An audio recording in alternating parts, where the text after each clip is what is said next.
between those two that I Yeah. end up with a few more, or at least one or two more. But what's up, everybody? We are live, and I was just talking to him.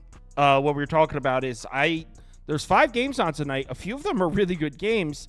I personally only have 2 bets down right now, so I'm hoping through talking this out, maybe I find another one I like.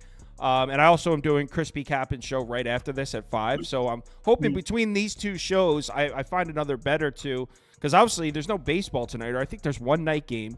So there's really just not a ton of action on tonight. But let's go ahead and start the poll and get it started. Kings minus. Mora's not showing up. What's up? Oh, no. I put him in the thumbnail before I actually heard back from him because he almost always says yes. And it turns out he's got a bachelor party. So. Oh, well, yep. I can see that. I just put him in because he, like, 99% of the time, if I ask him, he says yes. He just happened to say no this time. All right, so Kings at Knicks, and this is actually the game I have a bet down in. I'm on the under here, and what sucks about this? Oh, what I actually bet was Knicks team total under at 109.5. That's what I actually bet. Here's the thing. I feel like on paper this points towards a heavy under. Let me pull up my spreadsheets here. I mean, both these teams playing very good defense. Both these teams running a slow pace. I mean, with Josh Hart possibly missing this game, could take away some offensive rebounding from the Knicks. And if the Knicks aren't getting second chance points, they're not very efficient shooting the ball. A lot of their offense is reliant on their offensive rebounding. They're one of the best offensive rebounding teams in the NBA, maybe the best. And Josh Hart's a big part of that. And I just don't trust this Knicks offense at all here. If their threes are falling, maybe. They're going to be reliant on their three-point shots falling. I can't see him going on the inside and scoring on this Kings defense that's been playing well down low. And here's the thing. This is why I'm hesitant. The Knicks keep going over the total. I think it's 6-1 to the over, 7-1 to the over in the last 6 or 7 or 8. And I took losses on 2 of those on unders, but I'm just not seeing it on paper. I don't see how they keep going over. Maybe they're running a little bit of a faster pace, but they're certainly not running a fast pace. Kings are running a snail's pace recently. Based on these 2 teams' play styles, I just feel it should be half-court basketball, defense first. If I had to pick a side, I'd lean towards the Kings, but I'm on Knicks team total under. Actually, let me write the team total under. I don't know why I put under on the screen. What I actually bet was Knicks team total under. The total dropped, though. It's down to 213.5, so I don't even know if you could still get this. What was the opening? I got it at 3 points. Okay. 216, I think. I got the team total under at 109.5. I'll go look right now to see if that's still available, see if it's moved. I probably should have checked before we went live, but I was doing a couple things. Yeah, I'm with you. I'm with you on that under, but more from a full game perspective than the team total, because I actually lean towards the Knicks here. I didn't bet it. But my heavier lean on this game is the under. But if you look at the Kings here, you mentioned a lot of pieces, a lot of things that kind of pointed towards the under, like their pace, some of their stats and all that stuff. Obviously, they're on the first leg of back-to-back games. Actually, both of these teams are on the first leg of back-to-back games. This is the first of a 4-game road trip after 5 straight home games, too. They're coming from SAC to New York. I mean, that's totally cross-country. Then they got a game tomorrow against the Celtics. One thing that I think about, I mean, obviously they probably don't need, they're probably not going to look ahead, but there is a situation where they could be like, all right, this is the top team in the league. How do we compare to this team? So, I mean, from a psychological standpoint, maybe some of them are looking towards the Celtics team, but from the ranking perspective, they need this win, right? They need this win for their seeding in the playoffs or whatever. But some of the things that pointed to me to the full game under, right? Kings under in 11 of their last 13 games. One game that went over, they went over because they went into overtime. I know you mentioned the Knicks going over in 7 of their last 8 games, but you got to look at some of these teams that they've been facing, right? They're not great defensive teams, and then in some of the spots they actually just caught teams in bad spots. They were able to take advantage of it. So from a scheduling aspect, I could see why they went over in the last, 7 of their last 8 games. But I think this year, I think we're gonna get some playoff atmosphere type, game. Right, both of these teams need these wins. And when I think of playoff atmosphere, is defense, slower pace. Every possession counts for these teams. And if you look at just in general, like their road and home splits, right? The Kings, they've been strong to the under on the road, 22, 13, and 2 to the under on the road. And if you look at the Knicks, 26 and 12 to the under at home. So you just kind of combine all those pieces. You look at the recent form as far as pace and all that stuff and how they match up. Everything really points to that under. The only reason why I leaned towards the Knicks than the Kings side, like I said, is that cross-country travel. That's the hardest part for me to get over. But other than that, everything is pointing towards that under. Yeah, I completely agree with you. I ended up settling on you know why I ended up settling on the Knicks team total under was if Josh Hart doesn't play. He's such a huge part of their perimeter defense, and he plays major minutes, and I don't know if I trust the Knicks defense quite as much without him. I mean, I'm sure there's still a great defense. What's that? Hustle stats, like points off turnovers and shit like that. And how there's times when he does actually push the pace and help with that piece too. So, I mean, I think it's a good thing that he might be, if he's out, it would be good, obviously, for the full game under as well. Appreciate everyone in the comments. Someone's asking Venmo for a tip. I don't do that. I appreciate it, though. I don't accept any money that isn't co-signed by the IRS, so I don't do anything like that. But I really appreciate just you can support just like click like, watch the whatever, or whenever you have the chance to catch the shows. Appreciate the support. So yeah, it looks like we're thinking the same. I feel a little more strongly about the Sacramento side, but hey, we're on board to hopefully both cash. I might just go ahead and add that on if you're on. I mean, I think it's correlated. I think the plays are correlated. Oh, absolutely. So let's move on to the next game, which is Philadelphia, Miami. And I think this is down to 1.5, 2 now. So I'm going to put the poll at 2 because I'm pretty sure there's even 1.5s open. When I made these graphics a couple hours ago, it was 2.5. Is the line dropping indicating that Joel Embiid and Maxey are going to play? Because if they're playing, I'm on Philly here. And I said this last night. Mm-hmm. I'm probably on Philly either way. But what I didn't want to happen, and maybe this was maybe this decision-making was based on what just happened to me last night. I took Oklahoma City at plus 8.5. Turns out SGA and Jalen Williams both ended up being ruled out. I probably would have taken OKC still at the plus 11, so I still would have lost. But it's frustrating going into the game when you're holding 3 less points than you should be. So I didn't want that to happen. Also, by the way, SGA and Jalen Williams just got ruled out for tomorrow's game against the Pacers, so I really don't know what's going on with that. I thought they were resting him. Well, Jalen Williams was banged up. I didn't even know SGA was really hurt like that. Now we're talking about he's missed I think 4 of the last 5 games or something. This will be 5 of the last 6. So maybe there's something more serious there. But whatever. We're getting sidetracked. Anyway, so Philadelphia, I like this matchup for Philly, whether Embiid plays or not. Philly is actually shooting the ball really well recently. You know what? Rather than estimate the numbers, let's just pull them up here. Philadelphia, as far as outside shots go, in the last 5 games, they're shooting over 40% from above the break. In the last 10 games, they're top 10, both in frequency and efficiency. Miami as a whole, obviously we know the Heat defense is elite across the board, but they've played nobody. In the last 10 games, they're 29th in strength of schedule. In the last 5 games, they're 26th.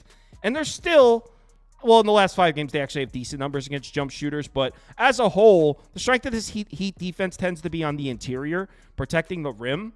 Yeah. Philly hasn't been attacking the basket, and I know you're thinking, well, if Embiid plays, they will.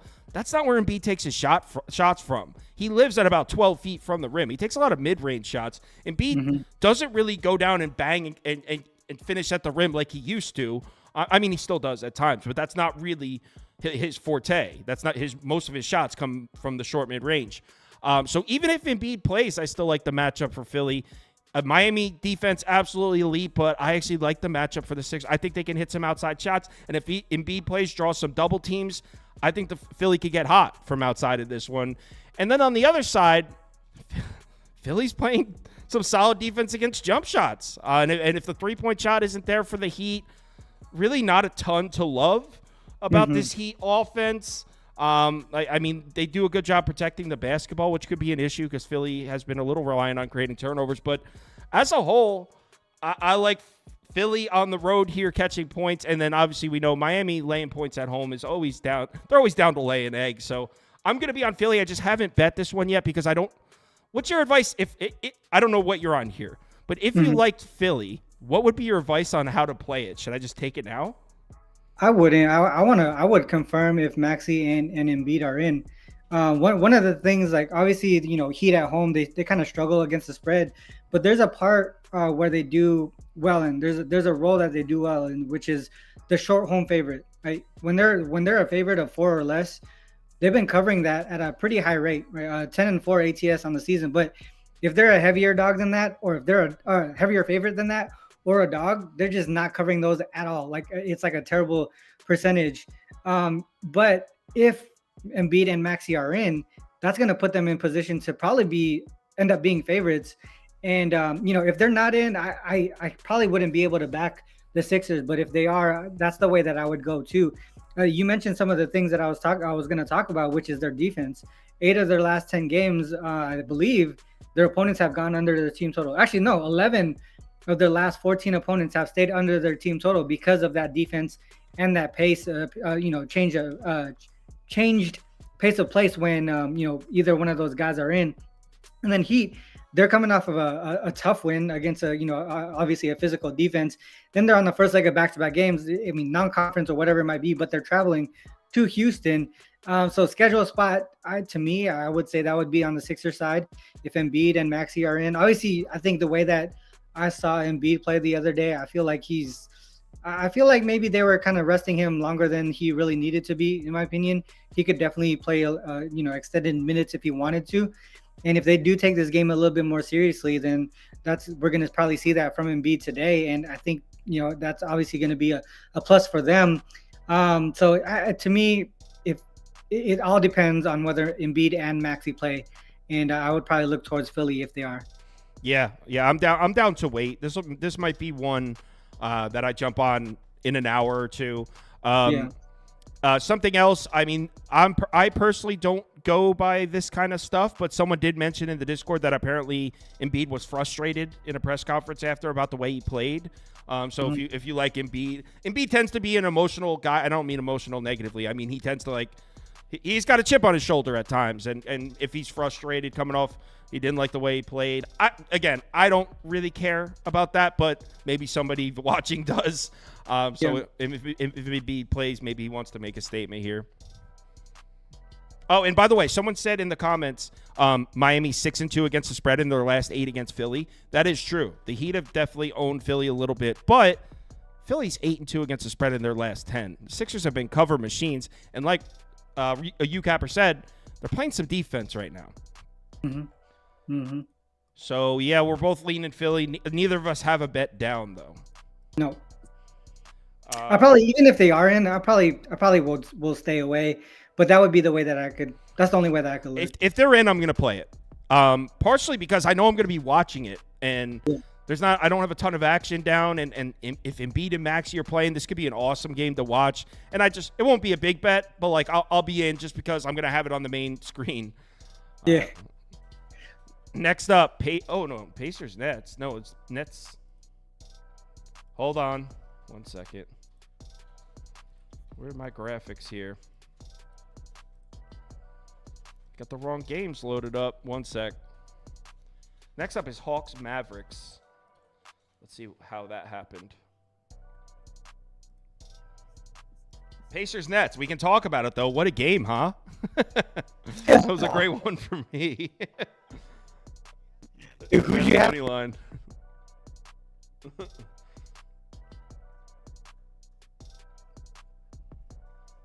Well, what happened was, I figured out the problem, and I can fix it in about 60 seconds, so just bear with me. But what happened was, I had kind of called it days in advance. On Monday's show, it was Pacers Nets in Indiana, And I was like, guys, this is what's going to happen. The Pacers are going to blow the Nets out here. Then they play again in Brooklyn on Wednesday, and that's when we're going to play the Nets money line. So I kind of called it days in advance, and there was a lot of people that knew I was on the Nets. So it was dope. It was a nice one to hit because I feel like a lot of people tailed me on it, and it was like plus 250 or whatever. Yeah, so you hit the money line. Yeah, and the fact that it was like we talked about it on that was on Monday's show, and then we talked about it Tuesday on Ski's show. So it was like 3 live shows building up to that game, and they won. So it was pretty awesome. I got the graphics loading right here, by the way, guys. Here we go. Sorry about that. All right, so here we go. Atlanta, Dallas. Now we got the right game up. All right. Hawks plus 12, Mavericks minus 12 pass. I mean, I didn't look at this game because I don't have much interest in it. The other 4 games are much more interesting. Would love to play the Hawks, but the way Dallas has been defending the 3-point shot, it makes it challenging. Curious to see if you have anything. I did. I actually ended up playing the Mavs last night at minus 11. I do think that another way, if you don't feel comfortable taking the number on Dallas, I think the team total over also is in play here. I think one of the things that I looked at, right? Obviously the schedule spot, I think kind of points towards the Mavs here. Hawks on the second leg of back-to-back games. Obviously they won yesterday, didn't cover. They've actually won 6 of their last 7 games, including 2 outright wins over the Celtics. I feel like, but if you look at that schedule, man, like it's kind of funky. The teams that they played, it's a weird schedule, in my opinion. So I can't really look at that win. 6 out of the last 7. Obviously, the games against the Celtics, they've just somehow been dominating the spread against the Celtics this season. I think they're 3-0 against the Celtics against the spread this season, and then they won 2 of them outright. But their offense looks pretty good. But like what you said, Mavs defense has been really, really great. One of the best defenses in the league all of a sudden. Yeah, dude, I'm telling you, I think we talked about it on this show too. It's really the impact of both Gafford and PJ Washington, what they bring to the table, not only just on the offensive side of the ball, right? Being lob, guys that they could hit the lob with or shoot the 3 with PJ and spread the court, but defensively, they got length and they're athletic. Now we don't have to rely on Lively, who's not going to be there. If Gafford and PJ wasn't there and Lively was out, this, obviously the impact would have been greater. But having Gafford and PJ there, I think it's fine that Lively's out, in my opinion. I think a lot of people said, oh, I can't take the Mavs as double-digit favorites if Lively's not there. But they're not the same team from before the All-Star break. But if you look at, some of the stats here, 10-2 straight up and against the spread in their last 12 opponents, 10-2 to the team total under. And, that kind of points towards the defense that we were talking about. I know, like, if you look at some other pieces here, right, they've covered 5 straight on the first leg of back-to-back games. So that's one thing that a lot of people were looking at. Oh, first leg of back-to-back, they got Warriors on deck. Much more important game, but they've covered 5 straight in the spot. And it wasn't like they weren't looking ahead to those games either, you know what I mean? So if you look at double-digit favorites, 7-0 straight up, 5-2 against the spread. Again, defense on these games, they're limiting teams, 5-2 to the team total under. And then I talked about the Hawks. They've only been double-digit dogs 3 times this season. All of those games were against the Celtics, so they haven't really been in this position against, other teams other than the Celtics. So it's not something that they're really used to kind of be in this type of role. But what really pointed me in this direction is how they do in non-conference road games. 4-8 ATS. The one other time they were on a non-conference road game and on the second leg of back-to-back games, situation they're in today, they lost by 31 to the Lakers. And then I think you pointed out some of the pieces as far as from a stat perspective. Mavs, the last 10 home games, 7th in offensive rating, 3rd in defensive rating. Opposite side, you look at the Hawks' last 10 road games, 19th in offensive rating, 21st in defensive rating. Just total opposite from an efficiency standpoint. And then, obviously, I think like I said, I think a lot of people are really hesitant of taking these Mavs as double-digit favorites because of Lively. I think it's just the roster is totally different from before the All-Star break, and to me, I don't think it matters if he's out. Oh, I want to be on the other side, man. But I mean, I didn't bet it, but I mean, what you said about Dallas defense, though, that's what kept me off it. Doesn't it worry you that they have Golden State again tomorrow? No, like I said, like I looked at the first leg of back-to-back games. But it's a Ever since huge game. It's a it huge. is a huge game, but it's not like the other games weren't that huge either. Ever since What the other games? beginning of Okay, the so I'd be season, curious to hear. That's what I want to so hear. the beginning of the season when they had first leg of back-to-back games, I think they were 1-6, if I'm not mistaken, or 1-5.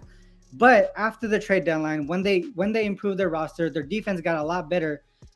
They've covered the last four, right? So there's five in a row that they covered. The other one was before the All-Star break. But I'm talking about the last four instances. So they've covered the last four. Were any of them as big of a game as Golden State? Was there a I mean, this Pelicans late in in the there? season, you can't really you can't really compare this late in the season to then. But those Right. teams that they faced were good teams, right? They could have potentially looked ahead to them. This is just different because it's later in the season. But in my opinion, I mean, it's more seeding than anything, right? It's not like they're fighting to make the playoffs. I know the Warriors, they're fighting them, to stay into the play-ins. But if they win tonight, that's almost like they're pretty much, in my opinion, I would say they would be locked in.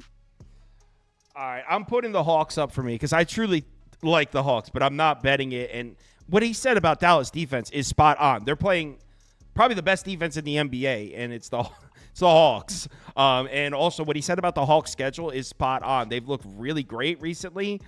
Take out the two games against the Celtics, and it's like they look really great against who. So I think the Hawks have established they're definitely a big step up from the likes of the Hornets and the Wizards. Like they've established we are not like those teams, but on the road in Dallas. I personally just can't get over the fact that Dallas has it's not okay, so it's not just who they're playing, it's Golden State. I would say Dallas' biggest rivals right now, just based on like the personnel, Golden State, Phoenix, Houston, right? Because of the Texas thing. And they just beat them.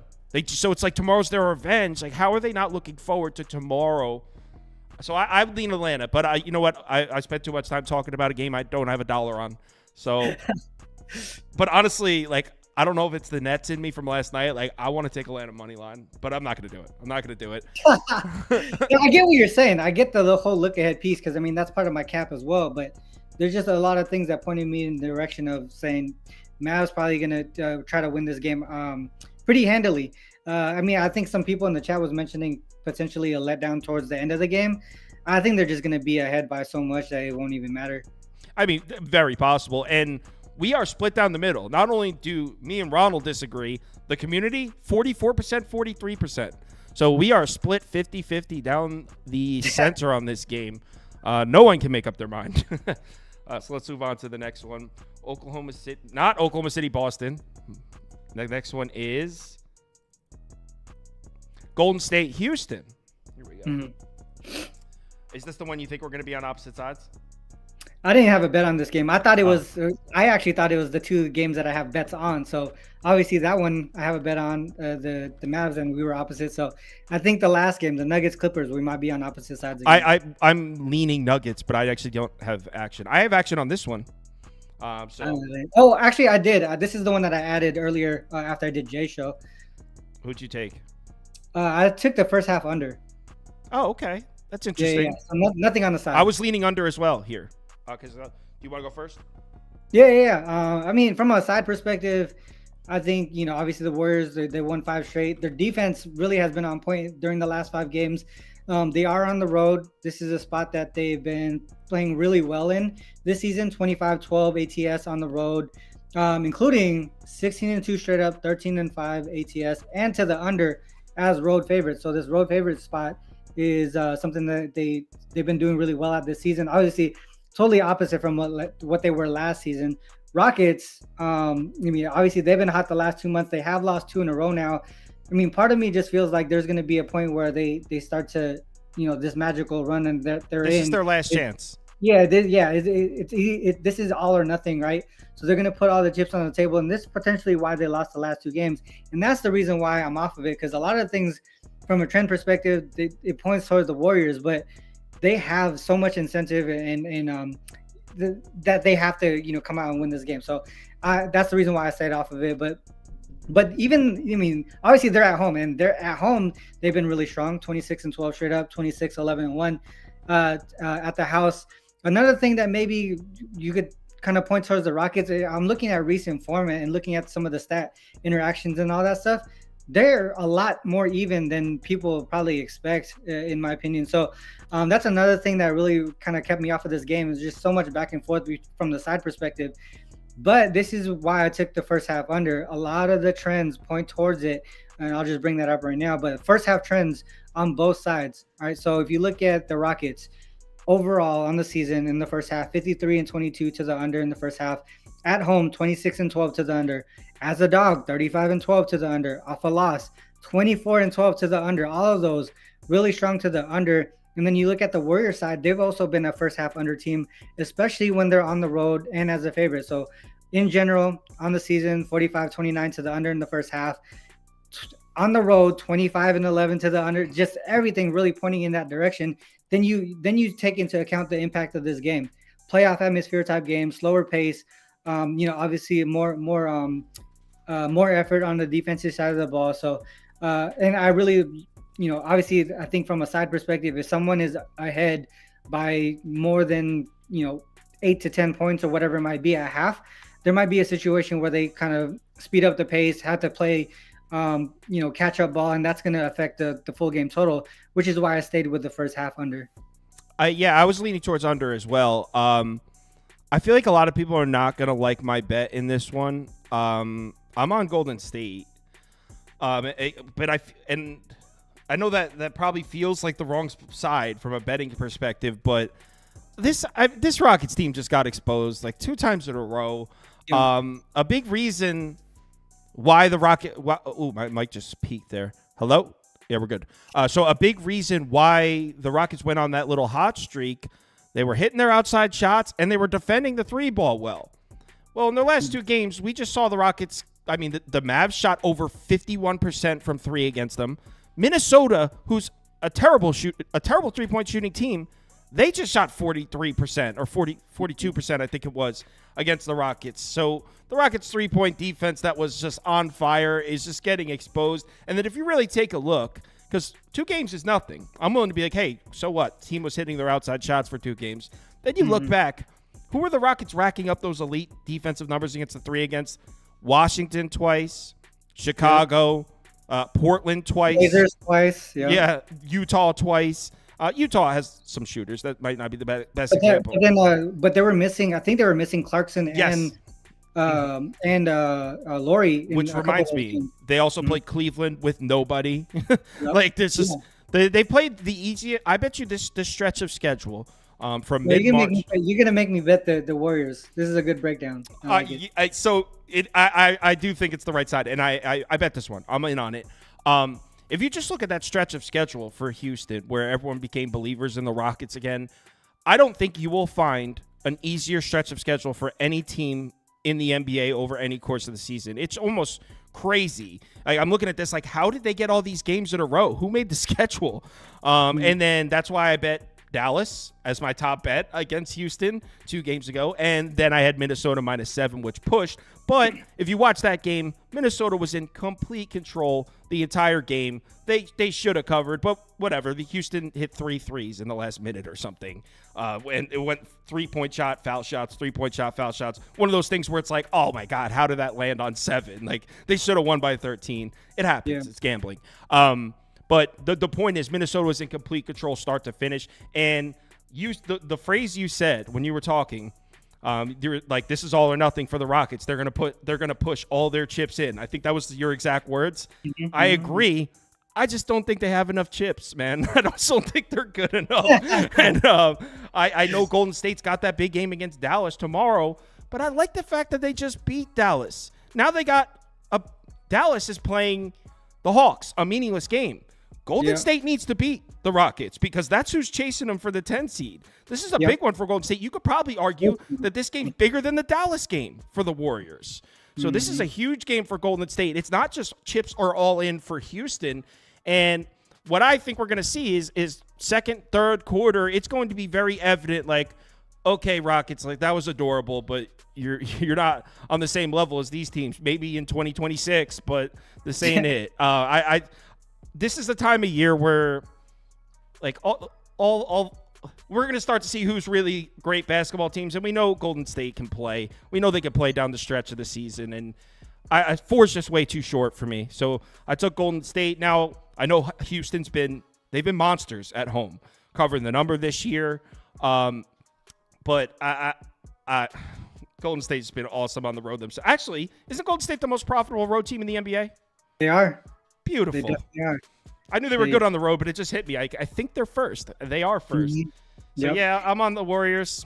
Let's do it. Yep. I think you might have talked me into it. I mean, there's a lot of stuff that kind of point in both directions. The only thing that kept me off is everything that they, like I said, the Rockets have to put everything on the table. I don't know what to expect from them, but I just felt like, their run is going to end soon, and it could be in this situation. Because one of those things that I saw recently, obviously there was that clip. I forgot who the player was, but he was like mocking the Warriors, like they're on their ass, they got to watch out. And the one thing the Warriors do, especially with their core guys, they take that shit personally. When teams talk shit about them, they take it really personally. So I could see them really, really getting into this game. So, and another thing I want to say about Houston is there's something to be said about. So when the Rockets run started, obviously we covered how they was playing a super easy schedule, but another aspect of that, they're playing with house money. They really had nothing to lose. They're playing risk-free, stress-free basketball. And for some of these guys, especially the younger players, it's easier to find your flow when there's nothing to lose. But then they play that game against Dallas, and now all of a sudden everyone's watching. Like, wow, the Rockets are pretty good. The Rockets might make the play-in. All of a sudden, all the attention, now it's like, okay, here's our moment. And it's just a little bit of a different feel. And we've seen them lose back-to-back games, weren't really even in them. And here we are again in the same situation against a team that we know shows up in the moment. Yeah. So, I think Golden State's the play here. I like it. All right, so next game up is not Detroit-Atlanta. I have the graphics right here. It's the final game, Denver Clippers. So I'm curious to see what you have to say because I want to bet the Nuggets, but you know why I didn't? Because of the stupid. No, well, yeah, partially that. I guess it's actually that. Just I was going to phrase it differently. But it's the stupid Dallas Golden State game we just saw.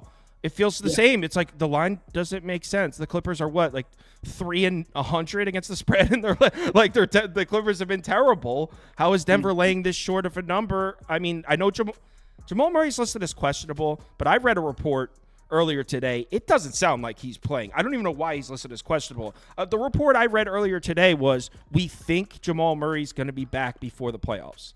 That's what I read. That doesn't exactly sound like someone who expects that guy to play. Really it doesn't sound like they expect him to play tonight. Even though he hasn't been ruled out, I don't think he's playing. So maybe that makes a little more sense, but the Clippers have been so bad. They've been so bad without Kawhi Leonard. They play no defense. How could you, talk me into a Clipper. If you're in the comments, you're in the Clippers, feed me something. Give me something. Give me some angle for the Clippers because I'm not seeing it. I want to bet Denver, but I'm terrified of the line. Yeah, no, I actually took the Nuggets last night at 3.5. I was expecting you to be on the Clippers for some reason. But no, I'm on the Nuggets. I took it at 3.5. I think one of the pieces that makes this line where it is because of both, obviously the status of Murray, but also they just, they're not great on the road, right? 14-21 and 1 to the ATS on the road for the Nuggets here. But I think from a spot perspective, the Clippers got it worse. First leg of back-to-back games. First game home off of a 4-game road trip. Obviously, I think one of the people are going to say, oh, they're just coming from SAC. But the 3 games before that, they were in Philly, Orlando, and Charlotte, all in the East Coast, right? So they had to travel a lot for this 4-game road trip. And then the Clippers, they've been struggling at home in the last couple of months. One thing that I looked at since February, 3-9 straight up, 2-10 against the spread at home, and now they don't have Kawhi, right? And they're obviously in bad form. And the dog roll, that's something that they struggle in as well. Whenever the books have them as dogs, they're not really covering at a high rate. 4-11 ATS on the season, and then especially as home dogs. So they're 0-2 straight up against the spread as home dogs. Only 2 games, right?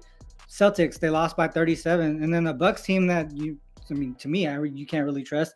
They ended up losing to them by 7. And then if you look at some of the stats from a stat perspective, we already talked about how bad the recent form is for the Clippers. If you look at the last 10 games, Nuggets have been better on both sides of the ball, especially on the defensive side of the ball. 27th in the league defensive rating last 10 games for the Clippers. They're also struggling to keep teams off of the offensive boards. If you look at some of the four factors, they all point towards most of them point towards the Nuggets. And then the last 10 games from a 3-point perspective. So I know, so I was looking at this from last 10 games from a corner three perspective, 28th in defending the corner three on the Clips, efficiency wise. And then 29th in defending the above the break three. The thing that on the Nuggets side, they don't attempt a lot of those, right? But they're efficient when they do. So this is a spot where maybe, if they get hot, they just continue piling it on from three, whether it's from the corner or from above the break. So a lot of things really, to me, from a spot perspective, trend perspective, from statistical interactions, all pointing towards the Nuggets. But you always got to think about, okay, why is the line what it is? And that's what I came up with. Murray and just on the road, their trends on the road. And that's not enough. That's not enough. Yeah, that's what I'm saying. It's not enough. Yeah. So in my head, the Nuggets, when healthy, with Jamal Murray especially, I have them as a top 2 or 3 offense, as I think most people would agree. When he's not on the floor, they definitely drop to, I would say, probably like a 14 to 16 offense, maybe even slightly lower than that. But have you seen the Clippers' defensive numbers? 14 to 16 ranked offenses are lighting them up. Like, they can't stop anybody. So I don't see how the Clippers make stops here. I mean, it just feels just like Dallas. Do you think they could flip a switch? I don't think so. Not like that. For me, the Dallas Golden State game the other night, it was like, how do we not take Dallas? They've been so much better than the Warriors. What is this line? I mean, the Golden State's defense showed up, and they were the better team in that game. I'm having that same feeling. Is what's going on here? I'll put Denver up. I don't have any money on this as of right now. I'm gonna wait. I'm doing Crispy Cappen's show in 24 minutes. Let's hear what he says, and if he co-signs Denver too, I'll do it. If we're all leaning the same way, I'm a tune in then. I'll get one more opinion, but I'll do it if 78%, 15% on Denver. So, I mean, as you would expect, everyone's betting the Nuggets here. Everyone your mailman, your neighbor, everybody you've ever met is betting the Denver Nuggets tonight. Yeah. So, that's the last game. All right. So, I mean, can we do a community parlay with 5 games? Shit, we did it with 2, didn't we? Yeah, you know what? Yeah, let's do it. We'll just do we'll do first and second place in the first poll. We'll just run 2 polls. Andy. Yo. Someone asked for a pick on Seton Hall, Indiana State. He says Seton Hall for whoever asked that before. So we got Kings, Knicks. They like the Knicks, I think. And I got to keep these games up. We got 6. I think they like the Sixers in that one. Good pick. Hawks. They just announced Tobias Harris out. Oh, wait. Oh, no. I didn't bet that one yet. All right, cool. I'm still having like PTSD from when they ruled SGA out last night. I thought Thunder plus 8.5 was a great move, and then it was SGA and Jalen Williams out. Now, so Tobias Harris is out. You know what? Maybe we can grab like a Philly plus 3 and still get Embiid and Maxey in there. There's one thing that happened the other day. Like I had Cleveland in the first half. I think it was -7. 30 seconds later, Donovan Mitchell out. He wasn't even on the injury report. That's why I'm so worried about these late game. I know. It's crazy. But yeah, obviously it only moved to -6 after he was ruled out. I actually double dipped because of that. What game was that? Cleveland against who the fuck was it? It was just a few days ago. Let me check. A few days ago. Oh, they played Utah. Yeah, Utah. Yeah, and they were like 12. It dropped to 10, right? Yeah. Yep. I like Cleveland. I think it went to 9.5 probably. Did it? Yeah. It definitely dropped. But I only took the first half. I think they covered the full game though. Still. So the community is not scared of the Tobias Harris news, by the way, because Sixers money line is on the community parlay. So what we'll do is we'll run another poll with let's see, we got the remaining 3 games, which are Knicks money line, Mavs -12, and Nuggets money line. And 2 of these 3 are getting in. So, I mean, I would imagine Denver money line is definitely going to be in there because everyone's going to click Denver money line. But let's see who gets second place in this one. The big race is going to be for second because, everyone's clicking Nuggets money line here. Yep. That looks pretty... Yeah, it's pretty decisive.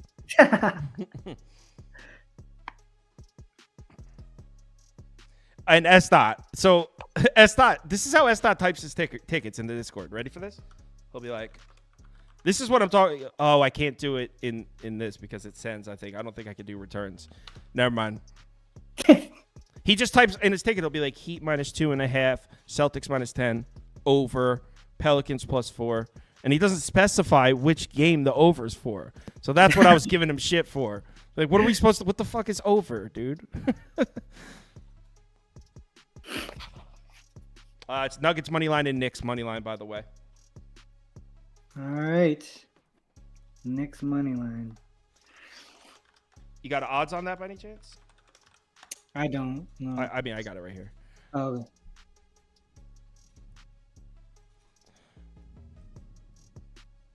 All right, so we get Sportsbook open. Warriors, Sixers, Nuggets, Knicks. Yes, sir. That actually looks like it could hit. Oh, it looks like it? Looks like I get it. I think to me, the only question mark is +8. 76ers because we just don't know if Embiid and Maxi's in. Yeah. Also, I think the Knicks could lose, to be honest. So? I know. Oh, yeah, you had the team total under. That's right. Yeah, I didn't fade the Knicks, but I could see the Knicks losing that game.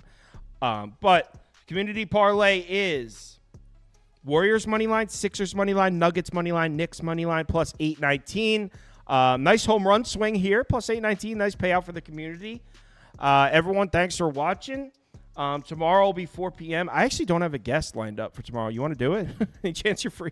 Tomorrow's Friday. Are you doing that 1 or noon? What time works for you? Because I was going to do MLB at 4. But there's 12 games, so I can't do the NBA at 3 because it'll go long. That's hella games. Yeah, so, I mean, maybe I'll let you know. Let me. I got to check my schedule. I'll try to do the NBA show at like 2:30. And then MLB at 4. That way we have a little bit of a cushion. Because if 12 games with the MLB show at 4, I won't finish in time. Okay. And you don't want to rush.